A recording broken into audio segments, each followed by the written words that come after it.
ഒരു വർഷത്തെ ഇടവേളയ്ക്ക് ശേഷം സുരേഷ് ഗോപി നായകനായ ഒരു ചിത്രം തിയേറ്ററുകളിൽ എത്തിയിരിക്കുകയാണ്. പ്രവീൺ നാരായണൻ രചനയും സംവിധാനവും നിർവഹിച്ച JSK ആണ് ആ ചിത്രം. വ്യാഴാഴ്ചയാണ് ചിത്രം തിയേറ്ററുകളിൽ എത്തിയത്. ചിത്രത്തിന്റെ ഓപ്പണിംഗ് കളക്ഷൻ സംബന്ധിച്ച റിപ്പോർട്ടുകൾ ട്രാക്കർമാർ അറിയിച്ചിട്ടുണ്ട്.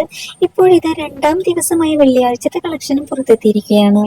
പ്രമുഖ ട്രാക്കർമാരായ സാഗ്നിൽക്കിന്റെ കണക്ക് പ്രകാരം രണ്ടാം ദിനം ചിത്രം നേടിയത് ഇന്ത്യയിൽ നിന്ന് 1 കോടി രൂപയാണ്. റിലീസ് ദിനത്തിൽ ഇത് 1.1 കോടിയായിരുന്നു. നെറ്റ് കളക്ഷനാണിത്. ആദ്യ 2 ദിനങ്ങൾ കൊണ്ട് ഇന്ത്യയിൽ നിന്ന് ചിത്രം നേടിയ നെറ്റ് കളക്ഷൻ 2.1 കോടി രൂപയാണ്. ഇന്ത്യയിൽ നിന്നുള്ള ഗ്രോസ് 2.4 കോടിയാണ്. ശനി ഞായർ ദിനങ്ങളിൽ ചിത്രം നടത്തുന്ന ബോക്സ് ഓഫീസ് കളക്ഷൻ പ്രകടനം കാണാനുള്ള കാത്തിരിപ്പിലാണ് ഇപ്പോൾ സിനിമാ ലോകം. കാർത്തിക ക്രിയേഷൻസുമായി സഹകരിച്ച് കോസ്മോസ് എന്റർടൈൻമെന്റ് നിർമ്മിക്കുന്ന ചിത്രത്തിന്റെ നിർമ്മാതാവ് ജെ ഫാനേന്ദ്ര കുമാർ ആണ്. അതുപോലെ തന്നെ സുരേഷ് ഗോപിയുടെ 253ാമത് ചിത്രമാണ് JSK. കേസ് അന്വേഷണം, കോടതി വ്യവഹാരം എന്നിവ ഉൾപ്പെടുന്ന ഒരു ലീഗൽ ത്രില്ലർ ആയിട്ടാണ് ചിത്രം ഒരുക്കിയിരിക്കുന്നത്. പുതിയ അപ്ഡേറ്റുകൾക്ക് ചാനൽ മറക്കാതെ സബ്സ്ക്രൈബ് ചെയ്യണേ.